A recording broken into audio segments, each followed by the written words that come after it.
Ay, más barato le sale para usted patata, listo. Ay, qué borbotar. No planificar. Y ahora se ensalzan la vía expresa, porque nosotros los viejitos sabemos eso, pero la historia ustedes no lo conocen. Ah, qué bonito la vía expresa.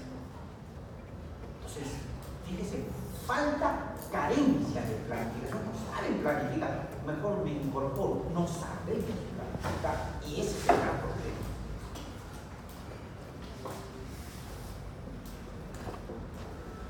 A pesar de aciertos, reaparece un modelo humanizador.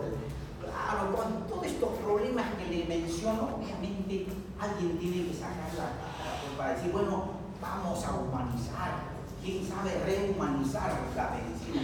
Y eso es mi propuesta y eso es lo que yo necesito que ustedes se metan, se entronicen en este concepto de humanización de la medicina.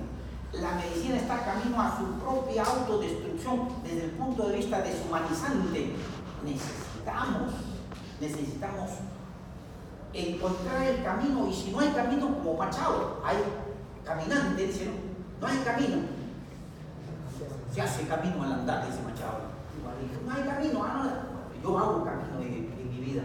Y entonces vamos a ver que definitivamente necesitamos humanizar o humanizar a la medicina. La medicina no puede beber de las fuentes tecnológicas y científicas y lo humano no. Así no es, así no debe ser. Y tiene que haber concientización.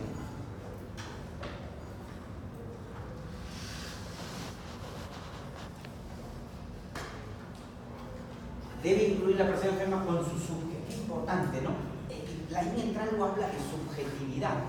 Y acuérdense, y es pregunta de examen, yo hablo de intersubjetividad. Y eso es más precioso. No porque yo sea mejor que la aunque somos tocayos, no somos Pedro también, Pedro, la en Carlos, no hay Pedro más, no dice. Pero es importante que nosotros nos metamos a comprender la subjetividad del enfermo. Pero también entender esa intersubjetividad.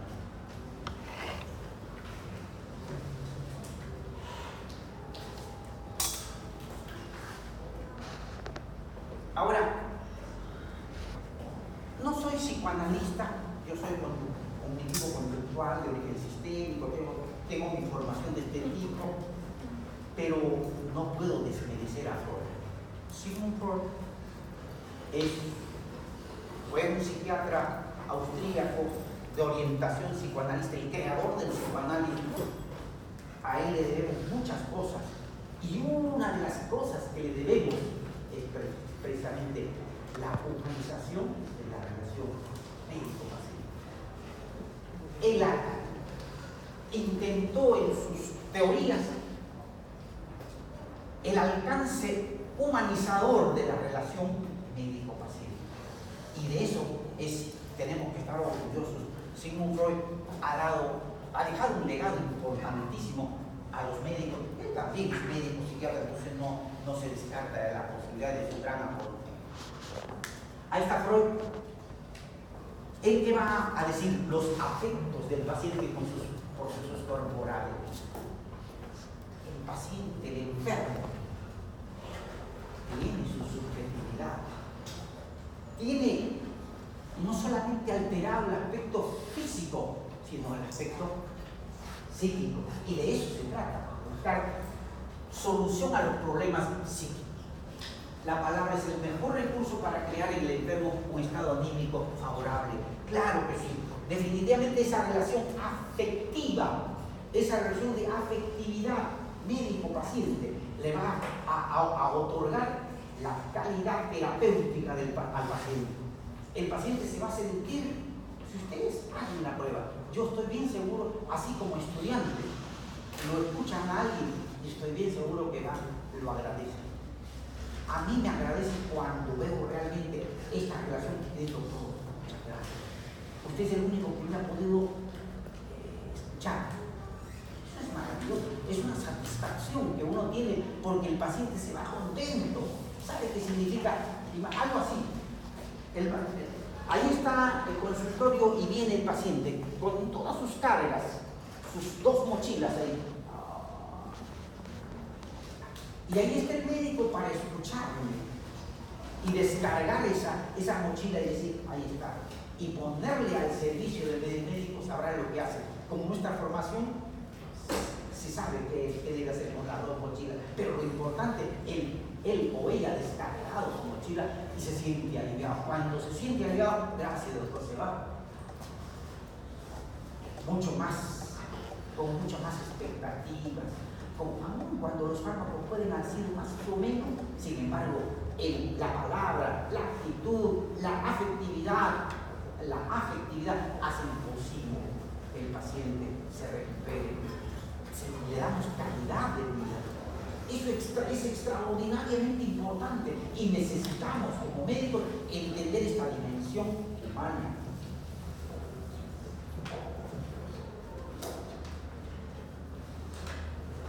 Víctor Lobo es un alemán y Gregorio Marañón es un médico español, ginecólogo. Miren lo que es, a pesar de ser ginecólogo, lo psicológico en el origen de él. Es que cualquier enfermedad que usted me dice, una apendicitis, cualquier enfermedad, no sé, cualquier enfermedad que esté en su cabeza, usted dice, no tiene un aspecto psicológico. Claro que sí tiene. Y tiene un problema psicológico que hay que resolverlo. No, yo no soy psiquiatra, yo voy a ser gastroenterólogo, no, yo voy a ser cirujano. No me interesa qué tipo de especialidad vaya a escoger. Me interesa su relación médico-paciente aún por encima de las especialidades que tiene. O sea, yo quiero ser pediatra, al niñito no entienden afecto. No diga. O cualquier especialidad que usted elija, no necesariamente ser psiquiatra, porque se requiere, el psiquiatra es otro lote, fuera de serie, pero ustedes están en ese lote donde realmente el paciente quizás nunca llegue al psiquiatra, porque al psiquiatra ¿qué llega? El concepto masificado que la mayor parte cree, los locos, así, somos loqueros, pero no es así. En mi experiencia, y le digo para que alguien esté interesado en psiquiatría, el 97%, si no 95 y 97% de los pacientes que yo tengo en la actualidad y durante toda mi vida ellos son aparentemente sanos, como cualquiera de nosotros. Le digo, trastornos de personalidad, trastornos de conducta, farmacodependencia, angustia, ansiedad, insomnio, problemas de pareja, problemas de adolescencia, dificultades interpersonales, problemas conyugales, y puedo mencionar todos, esos son mis pacientes. Miren la cantidad de pacientes. He mencionado esquizofrenia, psicosis maníaco depresivo, o lo que se llama bipolaridad. La gran parte son la mayoría que están estresado y desesperado y encuentran tranquilidad en los brazos del psiquiatra. Para mí, claro que usted mira, entonces ya no habrá problemas de estrés y ansiedad. El gran problema de nuestra especialidad es que solamente acuden los que tienen dinero. ¿Por qué? Porque está en zonas estratégicas, La Molina, Miraflores, son zonas que solamente highlight, digo yo, pero Omas, Caraballío, Pamplona, ¿vamos? Cuesta también caro, así es. Entonces, es un problema serio que el Estado no está apoyando en el aspecto de salud mental. Es todo un discurso para nunca acabar. Pero lo importante de todo es que nosotros tenemos que pensar, sí, está bien, nosotros tenemos que pensar que la enfermedad tiene un componente psíquico importante. Cualquier enfermedad, yo lo juro, cualquiera sea mi especialidad, no me importa ser psiquiatra o no psiquiatra, yo soy una persona médica responsable de lo que debo hacer con mi paciente. Muchos llegarán, no al psiquiatra, a lo mejor, como digo, nunca van a llegar al psiquiatra, pero usted está formado para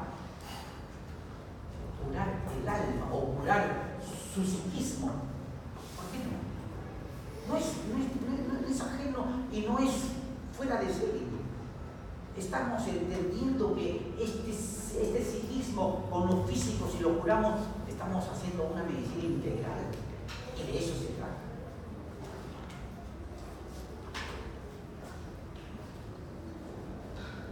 Hay cada un Weizsäcker con Marañón buscando una solución desde el punto de vista médico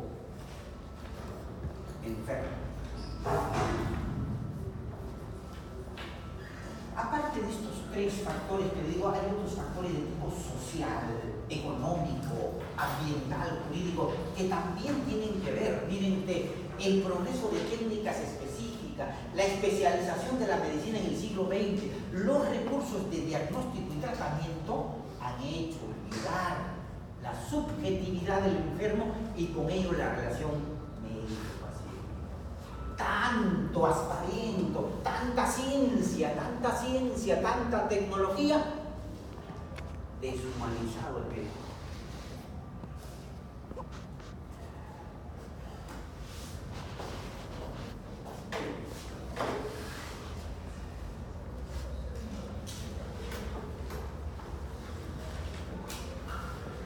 Unos 5 minutos y relajamos.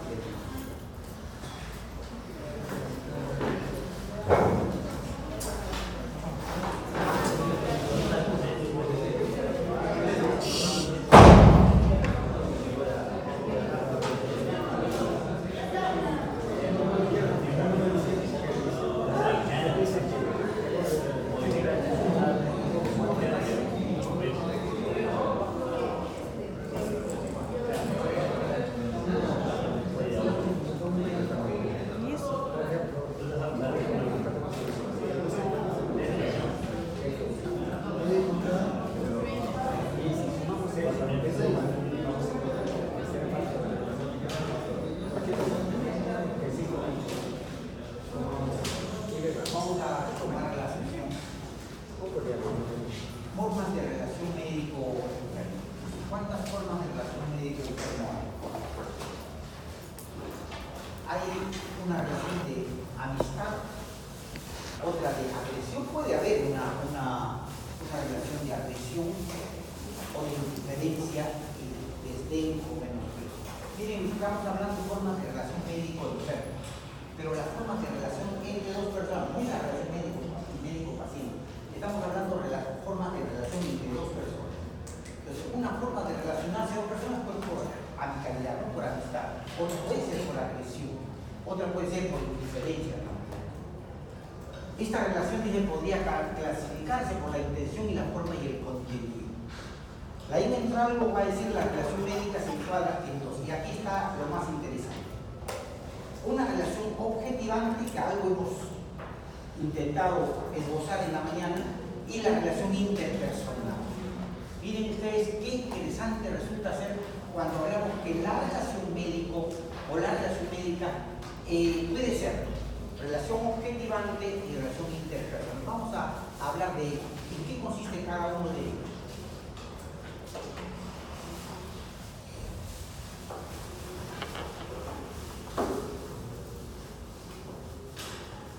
La relación objetivante. ¿Qué relación? Aquí llamamos relación objetivante. ¿Qué dice la Entralgo? Uno de los dos hombres que la integran intenta convertir al otro.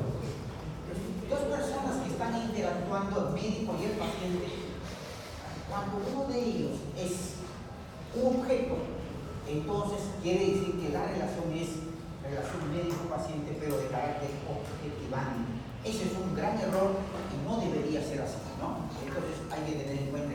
Ejemplo de relación objetivante. Hegel y dos filósofos que han hablado. Relación siervo-señor. Un ejemplo de, por ejemplo, cuando yo soy jefe de una área y yo tengo un empleado y al empleado lo trato como una persona inútil y de eso me aprovecho. Ese es un problema muy serio. Esa es la relación objetivante. Otro, lo que dice Jean-Paul Sartre, con el encuentro a través de miradas objetivantes. Uno con una mirada puede declararlo objeto al paciente. Cuando uno está en la relación médico-paciente y lo mira de carácter despreciativo o tiene una mirada, porque las miradas se describen. Yo tengo una mirada amorosa, tierna, hay miradas que matan, hay miradas que atormentan, hay miradas también apasionantes que seducen. Entonces hay de todo.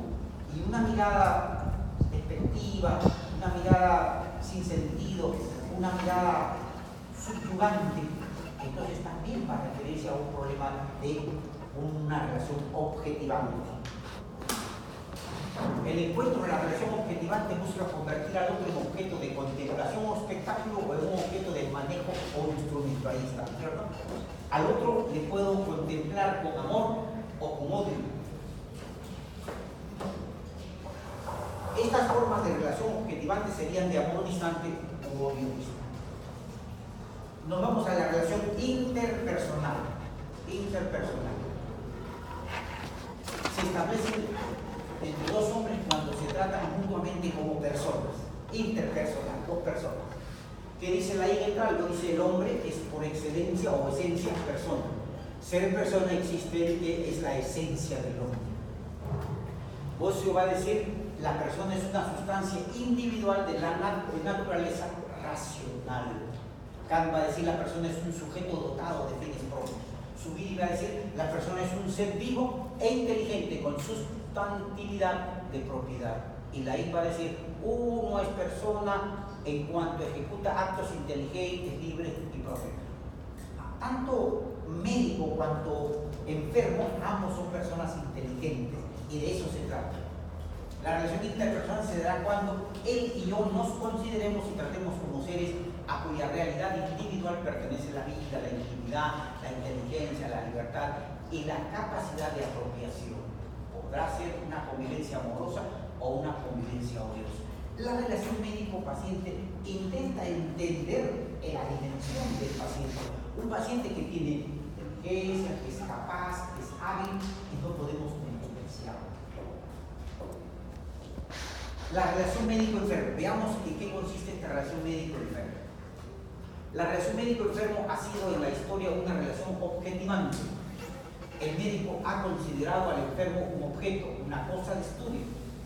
La I Entralgo dice: así ha venido concibiendo la patología de Occidente desde Almeón de Cortona hasta nuestro siglo. El enfermo ha de ser para el médico objeto de contemplación cognoscitiva y objeto de manipulación terapéutica. El enfermo es una persona. Su relación con el médico debería ser interpersonal. Esa es la característica de tener una relación interpersonal.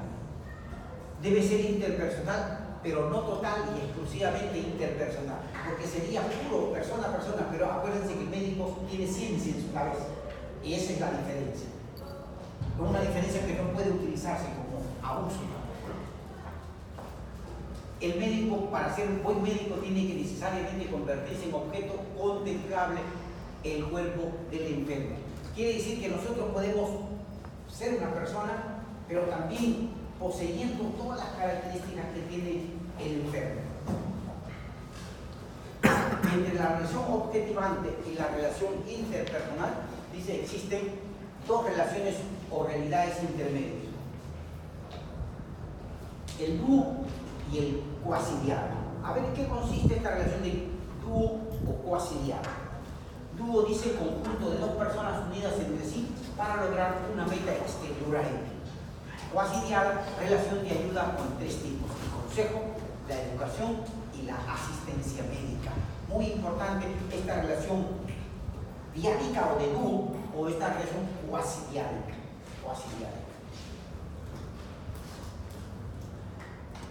La relación de consejo. Miren ustedes, una persona ayuda a otra para que tome una decisión, mostrándose un camino hacia el futuro y dejándole libertad para que lo otro. La relación de consejo. El médico se convierte en consejero, pero hay una preocupación para mí porque no está bien definido qué significa consejo. Para la gran mayoría dice, ¿sabe qué dice consejo? No te vayas por acá, te vas a perder. Cuídate de ti, ¿ya? Ese es el consejo. Pero eso no es el consejo. El consejo, desde el punto de vista científico, que requiere un análisis más, y eso puede ser pregunta de examen, por favor.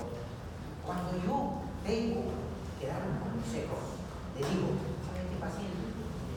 Si se va por allá, va a producir A, B, C resultados. Si usted se va por allá, va a producir D, E, F, G, A. En consecuencia, usted, ese es el consejero auténtico.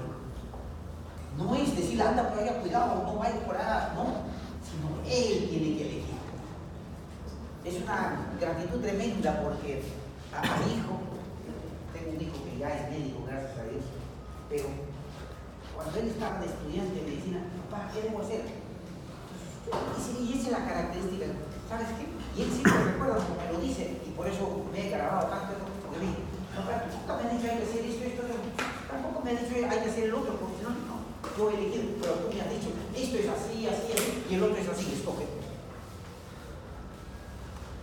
Por ejemplo, él todavía no se ha casado, por eso yo no soy abuelo, felizmente, gracias a mí. Entonces, él quiere casarse, muy bien. ¿Cómo es el consejero matrimonial? El consejero matrimonial dice, ay, que no te conviene esto, ¿cómo que es así, por aquí? No, ellos no pueden, no.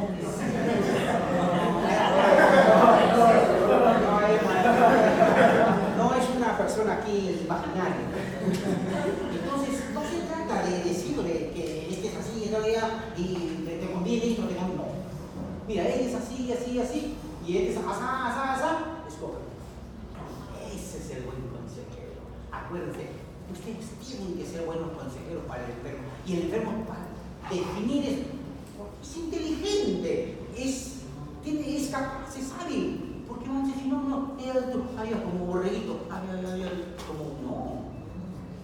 Aquí no está para que ella o él acuda a pie juntillas, no. Que defina ella, pero usted sí tiene el deber de decirle, este es así y este otro. Entonces va a definir ella. Entonces usted no va a tener problema. Ese es el buen consejero. Educación, actividad en la que el maestro ayuda al discípulo para que aprenda y adquiera un hábito mental. Y asistencia médica cuando un médico ayuda a un enfermo y trata de que éste adquiera un hábito psicosomático. Muy importante, en todos los actos médicos debe prevalecer relación de consejo o consejero, educación y asistencia. La relación diádica de pura amistad internet en la que se da entre verdaderos amigos. Claro que sí. Yo no puedo ser amigo así, a ultranza, al 100% de mi paciente. Por eso se confunde. Yo he tenido casos, bueno, varios casos sin nombre, por cierto, un médico psiquiatra se enamora de su paciente. Y tranquilamente, cuando yo estaba estudiando, lo sacaba del consultorio como su amante. No sabía quién lo estaba viendo, pero creía que todos los pacientes se habían ido y él salía al último. Grave. Entonces, no se puede, se ama. Fíjense, no es contradictorio, se ama al paciente, mujer o hombre, pero no es el amor erótico, apasionado, no, es el amor humano, y esa es la diferencia. No es lo mismo Catalina de Médicis, ¿con qué me dices Catalina? No es lo mismo. Entonces tenemos que aprender a diferenciar. Fíjese usted, es que el problema es que en mi especialidad las mujeres, las enfermas mentales son bonitas. Son 90, 60, 90, casi todas son guapas, pero aquí están. Ya usted sabe cómo están. Entonces tenemos que mirarlo integralmente. Entonces, por eso es preferible, yo sigo pensando así, pero lo irónico, yo estoy enamorado de mis pacientes. Pero miren el contexto, la interlínea que significa estar enamorado. Es como que yo diría, estoy enamorado de ustedes. Alguien dice, no, este es de la hoja, no. El amor que tengo un hombre, el amor a Manuel, el amor a Antonio, qué sé yo, es tu amor. Es amor. A lo mejor aquí, a mi manera, como diría Patricia, a mi manera, sí, está bien, a mi manera. Pero definitivamente no puede existir odio, no puede haber, tengo que ser amoroso. Pero ese amor diferéncielo en la relación médico-paciente con ese amor que tengo, por ejemplo, en el caso que yo tengo con mi esposa, con mis hijos, diferente. No puede ser lo mismo. Ese amor que tengo con ustedes no puede ser lo mismo con el amor con mi esposa. Definitivamente no. Es totalmente diferente. No se puede confundir una cosa con otra.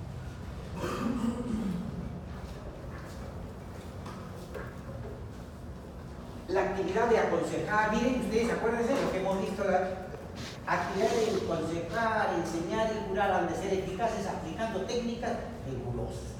La INU dice, la relación médica es una cooperación cuasi diádica, ya sabemos que es cuasi diádica, de ayuda interesada hacia el logro de hábitos psicosomáticos que solemos llamar salud. ¿Cuál es nuestra intención por encima de todo? Ese amor tiene que llevar no al altar, ese amor tiene que llevar a que ella se cure o que él se cure y que él entienda o ella entienda qué significa salud frente a la enfermedad. La relación médico-enfermo en la actualidad. Ya estamos en el siglo XXI, ¿saben qué nos dice nuestra sociedad contemporánea? Siglo XXI.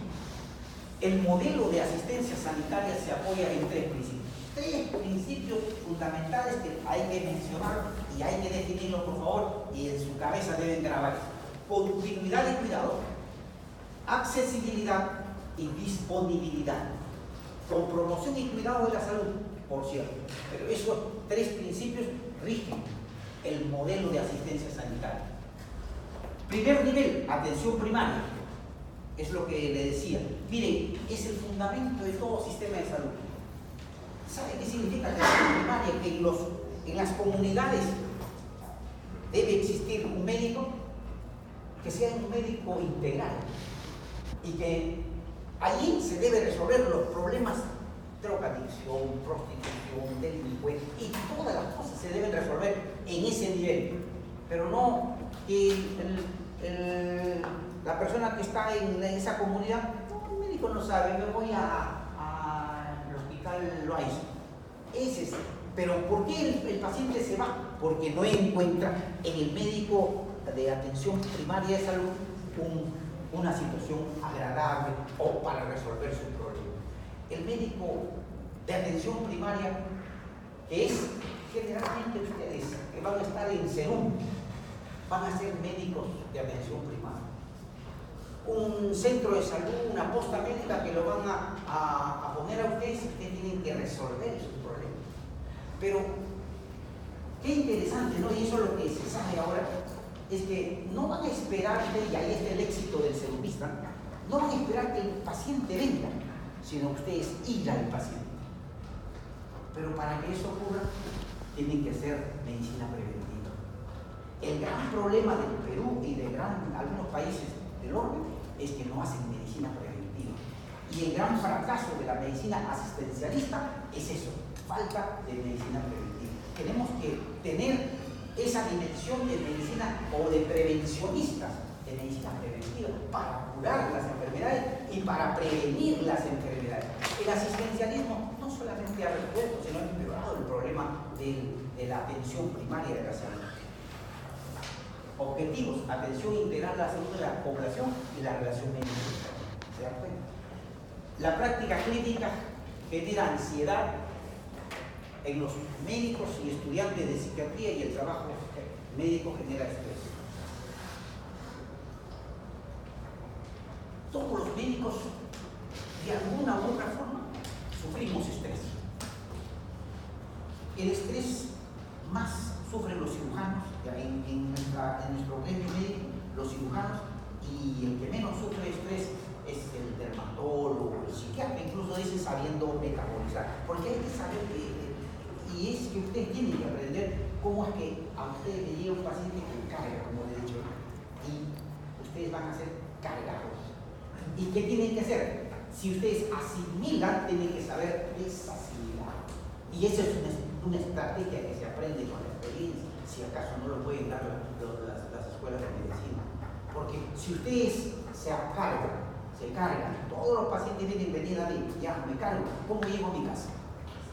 Súper estresado, y comienza la mujer, ya, cierra el plato, ya, rápido, ya. Entonces está estresado. Y eso no debe ser. El paciente mira a un estresado y entonces, ya que tienes, mañana, tarde, noche, no está cumpliendo su labor médico-paciente porque está enfermo y entonces necesita tranquilidad para resolver los problemas. Entonces, muy importante esta situación de la práctica clínica en cuanto a nuestra formación.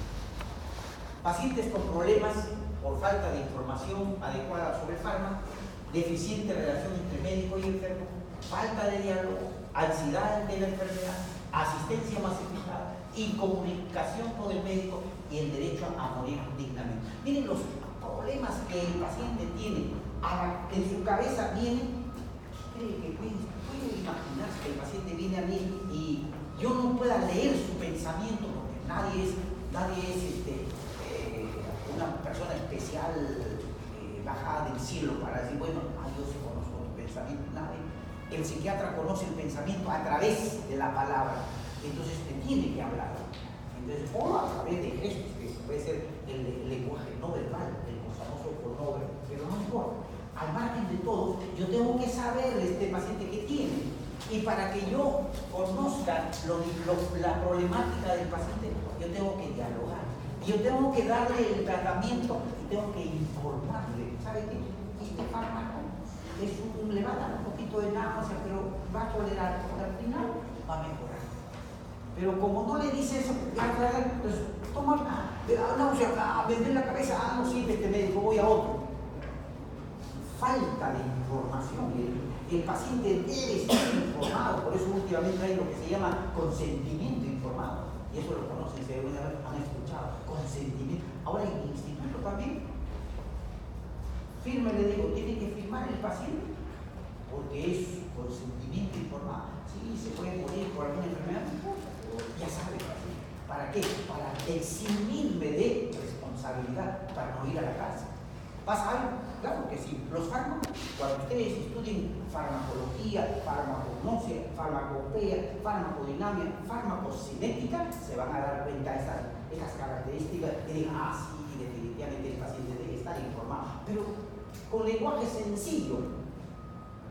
Usted no puede saber que desde el punto de vista epistemológico, va a saber el paciente eso. Y así lo sutil no va a entender.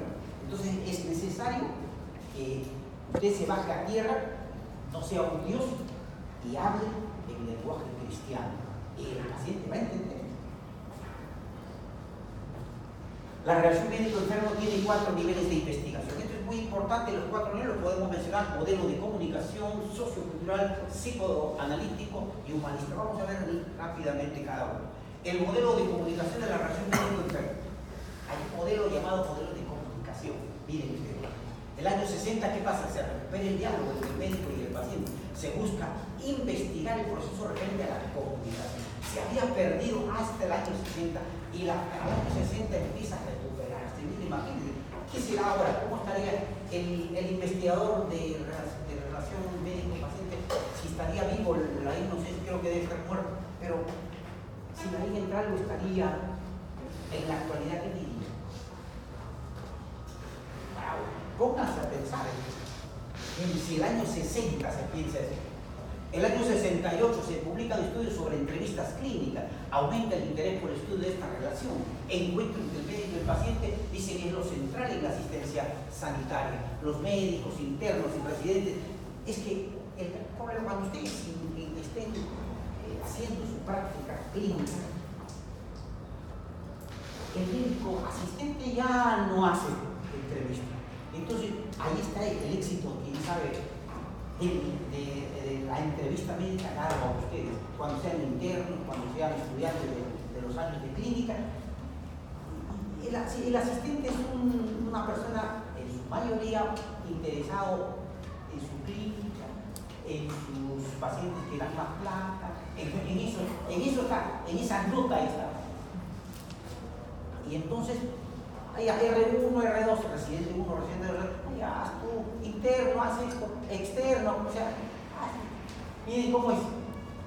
Pero eso que lo desprecia es tan interesante, porque que no hay que despreciarlo, porque eso es empezar una buena relación médico-paciente. Ustedes se van a dar cuenta que eso es muy importante para ellos, quién sabe, no lo es. En esta comunicación se dan tensiones entre médico y paciente e incomunicación en un 25-30% de todas las consultas médicas. Aquí hay un dato en cifras, mire, en el año 91, el 50% de los pacientes siguen recomendación médica. Y según Martínez, el 80% no siguen recomendaciones médicas. ¿Por qué? ¿Por qué ese problema que no sigue? O sea, pagan plata. Yo le digo que hay que tomar mañana, tarde y noche y no siguen eso. ¿Por qué? Porque ha fallado el diálogo, ha fallado la comunicación, la relación médico-paciente se ha roto. No se ha instaurado, si acaso se instaura un momentito, no se ha instaurado la relación médico-paciente, o ha fracasado la relación médico-paciente, y por lo tanto, ahí está el fracaso. Y ahí están, lo dicen investigadores metidos en esta área. La mejor información tiene mejor cumplimiento en tratamiento. Ansted en el año 80 dice el paciente difícil es consecuencia del fracaso. No hay pacientes difíciles, no hay pacientes, es un paciente que caroso, qué paciente, qué fregado, no hay. Nosotros somos culpables y hacemos al paciente difícil. No quiere aceptar. ¿Por qué? Porque otra vez se enferma, otra vez.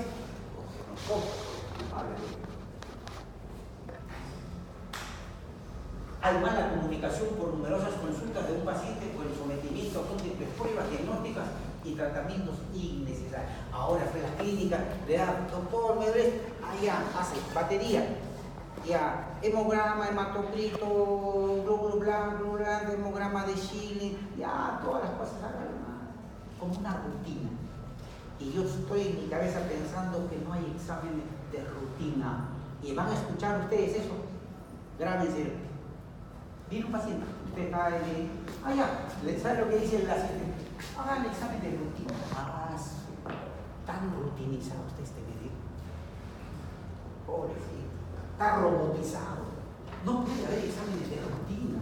Hay exámenes específicos. A ver, hay una tomografía, vamos a ver. A ver, ahí esto, a ver, levante la mano. Neurológico, vamos a ver, algo más. Pero si no, ¿para qué hacerle gastar dinero? Como si tomografía puede ser que salga tuberculosis. Si clínicamente yo puedo demostrar, respire profundo, no sé cuánto, broncoescopia, no hay cabeza, no hay nada, levante, respire, diga 33, sino 34, 33. Clínicamente demuestro que no hay sustento para mi radiografía. ¿Para qué someterlo a pruebas radiográficas? Entonces, sin embargo, ¿por qué? Porque la clínica, ¿qué está haciendo? Allá, 50 para ti, 50% para ti, si de los resultados menores. 20% para ti, 20% voy a ganar plata. Entonces, ciego. Exámenes de rutina. Trágico, ¿no? Exámenes de rutina.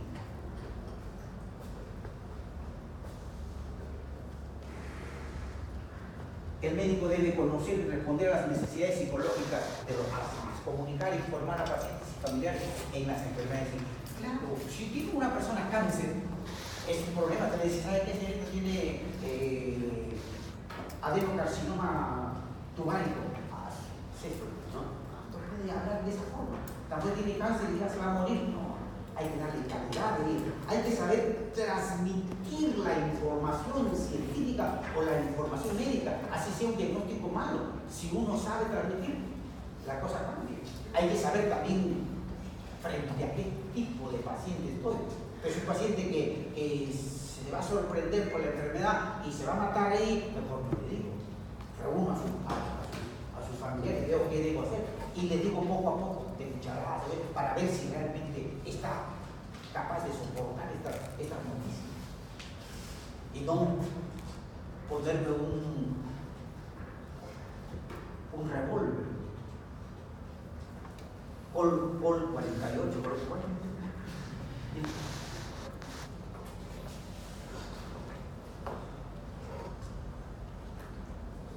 Comunicar el diagnóstico de cáncer del paciente. El estrés del paciente se debe a cómo el médico transmite el diagnóstico, pronóstico y tratamiento, los conflictos o dificultades de la remedio perjudican. Ahí está lo que le dice, ¿no? Esto es interesante, ¿no? Los conflictos o dificultades de la relación médico-paciente perjudican la economía. Y eso le he dicho en la mañana como perjudica. La satisfacción del paciente se debe a la educación o trato del médico. Mira, qué importante es. El médico no debe estar estresado. El médico debe estar dispuesto a escuchar. No, ya no tengo tiempo, me voy. No. Debe estar atento, dispuesto a curar al paciente y buscar cómo solucionar su problema del paciente. Y si no tiene ganas de curar al paciente, no va a ir al consultorio. ¿Por qué ir al consultorio cuando realmente no tiene esa disposición de no?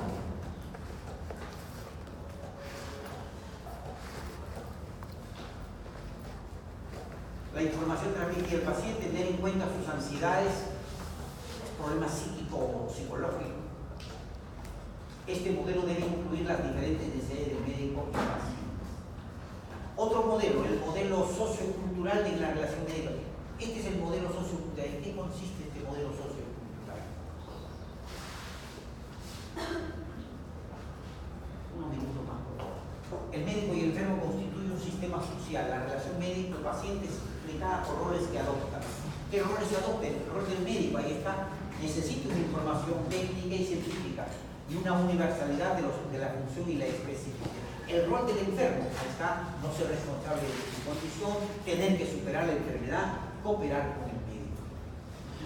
Encuentro entre el médico y el paciente estudiado por Lewin, Van Sicken en los 90 que influyen en la clase, el género, la raza. No es lo mismo tratar a un negro que tratar a un serrano, o tratar a un costeño, o tratarlo a un selvático. No es lo mismo. Entonces hay que tratarlo. No es lo mismo tratar a un niño o a un adolescente y a un anciano. No es tratar lo mismo a una mujer o a un hombre. No es lo mismo tratar a una mujer casada o a una mujer divorciada. Fíjense las connotaciones que hay, y para eso el médico tiene que saber cómo está el paciente, debe empaparse qué estado, si es casado, divorciado, separado, casado, separado, conviviente, exconviviente. No es cuestión de decir, ya tengo un paciente, ya te tiene, hay enfermedad, listo, apendicitis, se opera, hay que tener ella, ya. No. Por eso, más allá de los tecnócratas que solemos ser. Críticas a las instituciones de salud, prestan poca atención a los aspectos humanos de ahí está. Exactamente lo que estamos conversando. Poca atención, o a lo mejor nula, diría yo, atención a los aspectos humanos de la enfermedad y la curación. Despersonalización de la relación médico-paciente. Al buscar el médico los datos para el diagnóstico, olvidándose de la persona del enfermo. El paciente me da, ¿sabe qué me duele aquí, acá? Estoy pensando apendicitis, estoy pensando que lo van a llevar al quirófano, estoy pensando en el tratamiento que da el fármaco para. Todo esto estoy pensando, pero como humano, no se oye padre, ¿no? Ese es el problema medular de esta relación médico-paciente. Otro modelo, el modelo psicoanalítico en la relación médico-paciente, un modelo de afronte psicoterapéutico que sería interesante también mencionar. Freud es el iniciador de esta relación. ¿Qué dice? Señala la importancia de la relación médico-paciente. La importancia es importante, de vuelta, transferencia.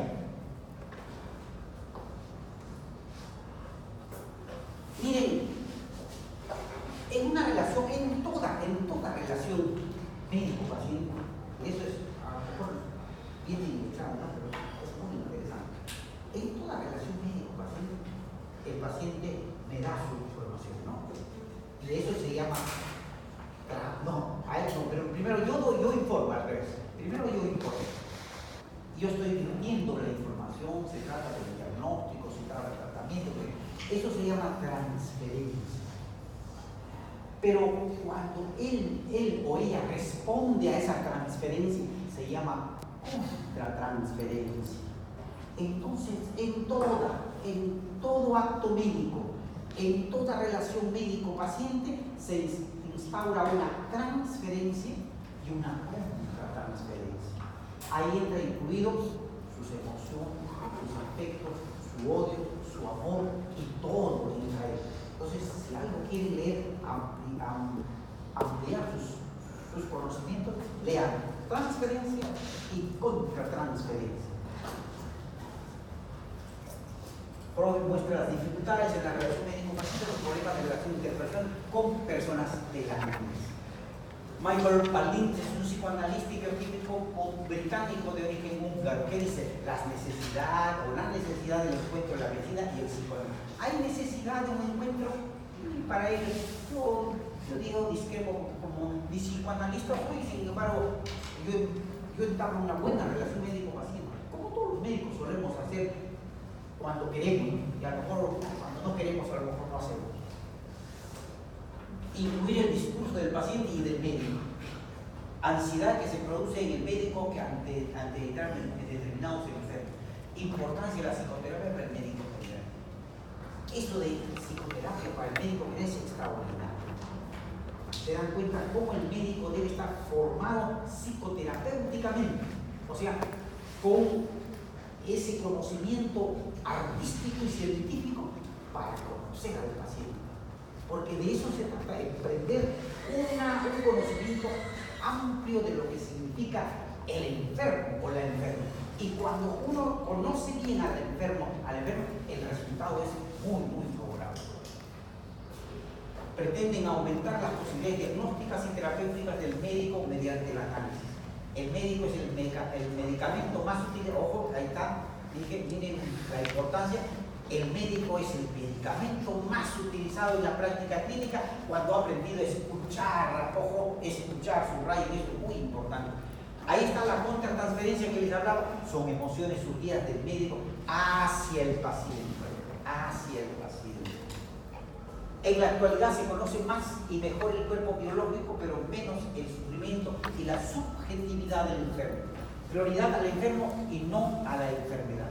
Evitar la deshumanización, despersonalización que amenace las instituciones de salud y a la práctica. Otro modelo, el último modelo, el modelo humanista en la relación médico-enfermo. Laín que decía, esta relación es un encuentro entre dos hombres. El enfermo, que es la naturaleza y persona, se refiere a dos seres humanos. Ross Carvalho va a decir que, o va a estudiar aspectos psicológicos al enfermar. Todo enfermo tiene un aspecto psicológico que le preocupa. Afectividad que se da en relación médico-paciente, la angustia. La angustia o ansiedad son sinónimos en términos prácticos, pero requiere el afronte también de esta angustia. Todos los seres humanos tenemos angustia, sí señor. La angustia o la ansiedad es patológico, no señor, no es. Todos los seres humanos tenemos. Cuando uno está en el examen, por ejemplo, a veces está nervioso. Eso que usted dice nervioso, eso es ansiedad. ¿Eso es normal? Sí señor, eso es normal. Pero dependiendo de los niveles de ansiedad, vamos a decir, este es patológico o no es patológico. Entonces no digan, estás ansioso, entonces estás enfermo. No señor, no es así. La ansiedad es natural, es normal. Estar frente a un público, por ejemplo, y estar ansioso. Ustedes van a ver cuando desfilan en las exposiciones, hay gente que está nerviosa, no sabe qué hacer. No se preocupen, eso lo manejo yo. Yo voy a hacer, eso no tiene calificación.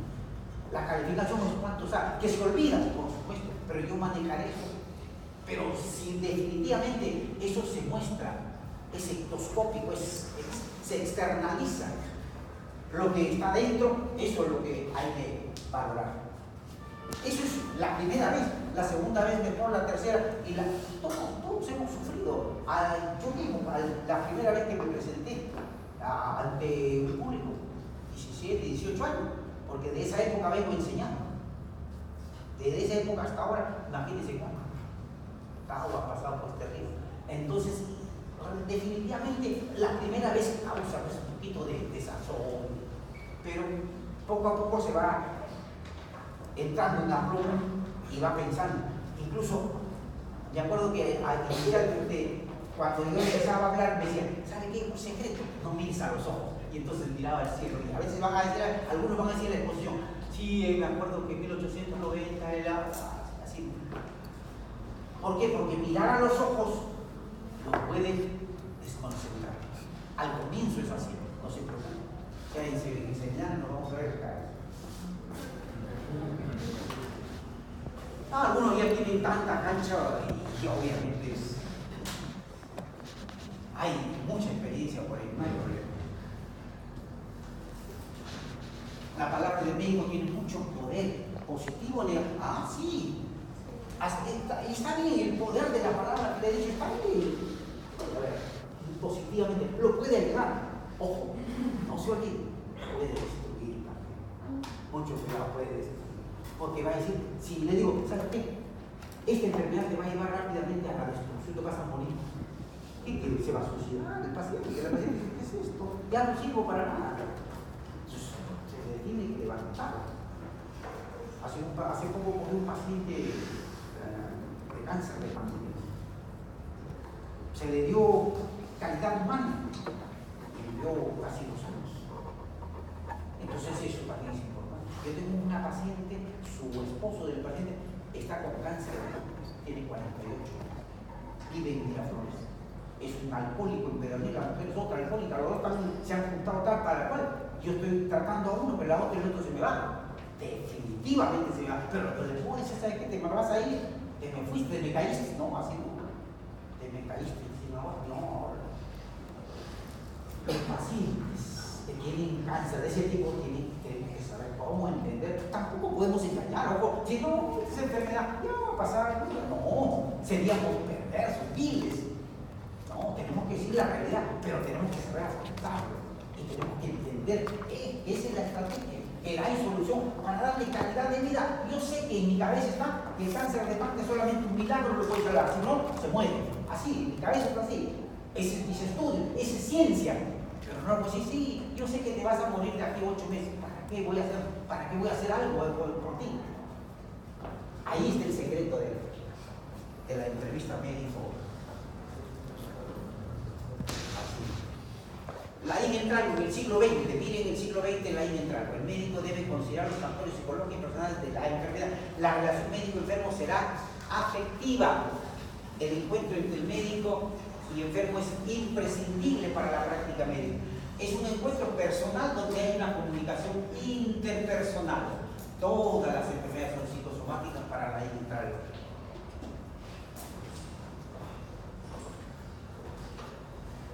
Diego Gracia Guillén es un discípulo de la in entrago y él tiene o formula 3 tipos de relación médico-enfermo: paternalista, oligárquica y democrática. Miren ustedes que qué consiste la relación paternalista, adoptado por la medicina occidental desde Hipócrates hasta la mitad del siglo XX.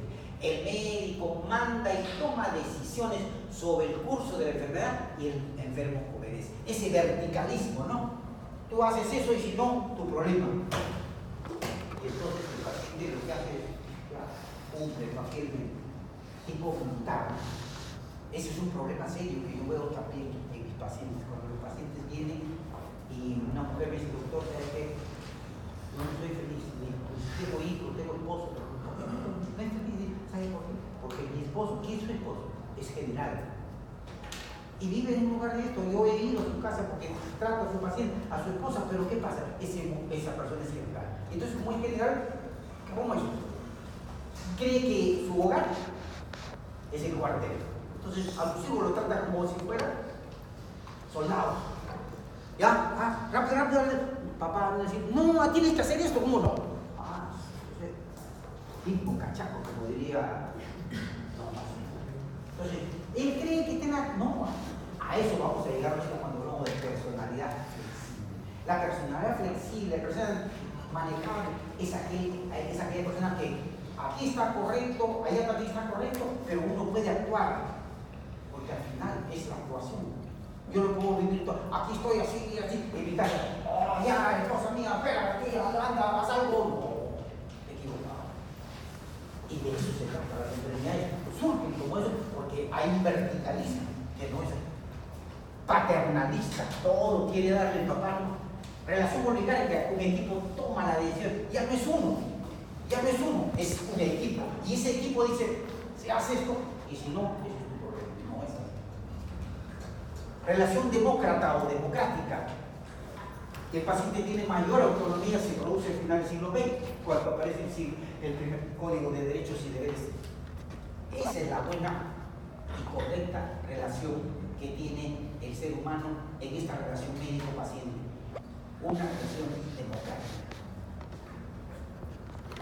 Relación médico-enfermo y su nueva dimensión, consentimiento, es lo que le decía. Actualmente todos tenemos que ofrecer consentimiento. Es una hojita donde le decimos al paciente lo que tiene y hablamos. ¿Se ve que señora pasa esto? Que estos fármacos pueden pasar tal cosa y afirmen.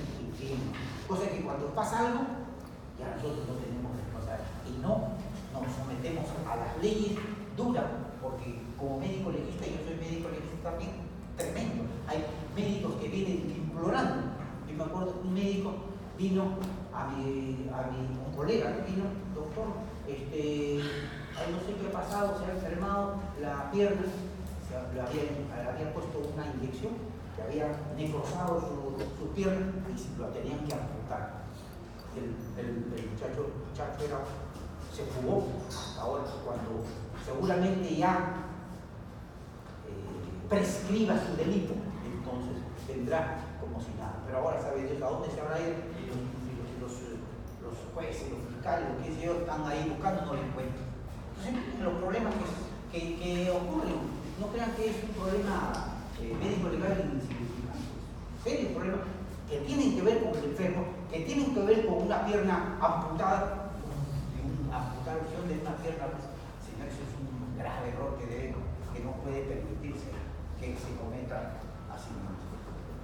José María López Piñero, que dice, y Luis García Ballester, que son discípulos también de la Entralgo, va a decir que el núcleo de la asistencia médica y la relación médico-paciente condicionada por la clase social a la que pertenecen ambos. Para el médico es un ejercicio profesional y para el enfermo es una situación excepcional, que es su necesidad de ayuda. Claro que sí, una persona enferma no pide estar enfermo, es una situación extraordinaria que ocurre. Me enfermo de apendicitis, yo no quise tener apendicitis, pero está bien, me entrego a las manos de un galeno y ese galeno debe curar, porque él está obligado a curar, porque conoce su profesión, porque para eso el Estado le ha pagado. En el caso mío, sí, para eso el Estado me ha pagado, porque me ha mantenido tantos años, porque en el caso de ustedes, cierto, no pueden decir, ustedes lo mantienen, pero definitivamente el Estado o sus padres o quien sea que lo mantiene, definitivamente deben decir, sí, está bien, yo elegí esta profesión porque amo, porque tengo servicio de apostolado y voy a curar al paciente. Entonces, eso debe ser la mística de cada estudiante de medicina. Y finalmente veamos la crisis actual de la relación médico-enfermo. ¿Cuál es la crisis actual? Aquí está Colodón Álvarez, crisis de la relación médico-enfermo. El año 90, la actual crisis se debe a la medicina defensiva, que para evitar responsabilidades legales efectúa prácticas innecesarias alterando la relación. Prácticas innecesarias que es necesario tener en cuenta. Principios de esta crisis, miren ustedes qué importancia para no tener los problemas que actualmente tienen los colegas.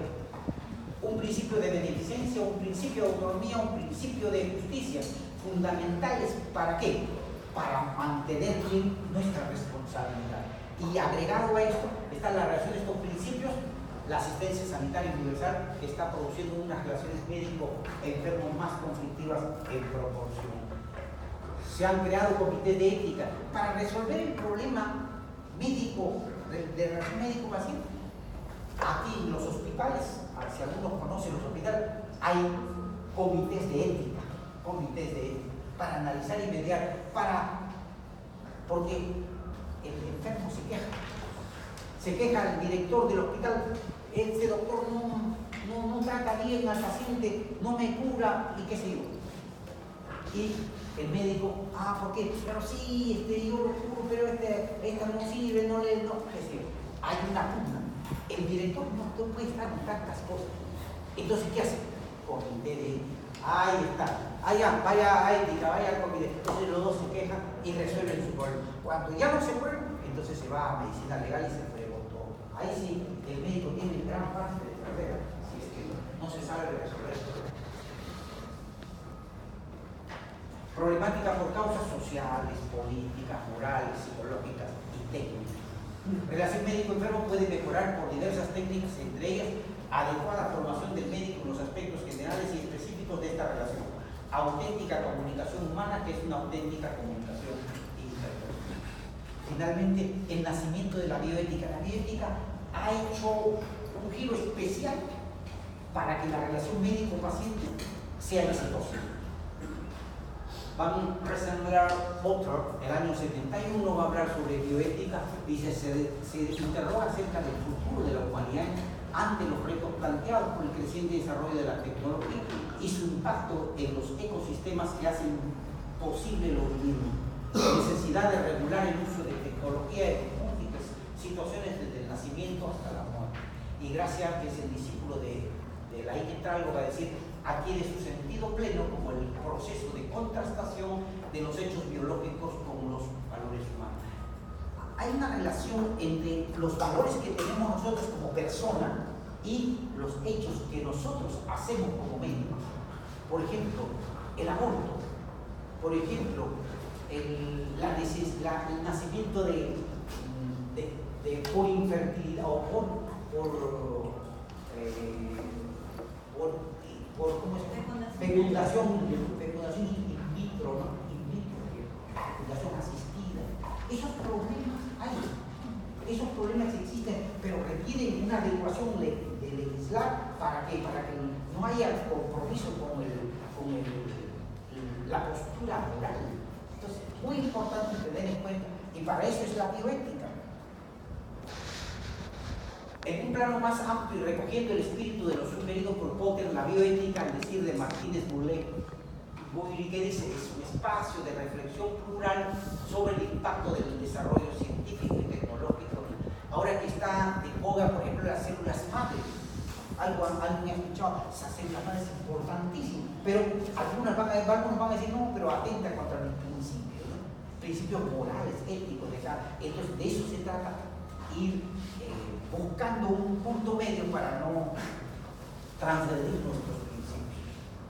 Surgen tres principios básicos: respeto por las personas, la autonomía, beneficencia y justicia. Se ha agregado uno que es el principio de no maleficencia, es importante porque estaba ligado al principio de beneficencia. Aquí están resumiendo estos principios. Vamos a hablar de los tres principios. Principio de respeto por las personas, ese principio de autonomía. Todos los individuos son entes autónomos. Debe respetarse sus criterios, juicios, determinaciones y decisiones siempre que no perjudiquen a otros. Debe protegerse del daño a los individuos no autónomos, lo cual puede exigir hacer caso omiso de sus criterios, juicios, determinaciones y decisiones. El procedimiento operativo de este principio es el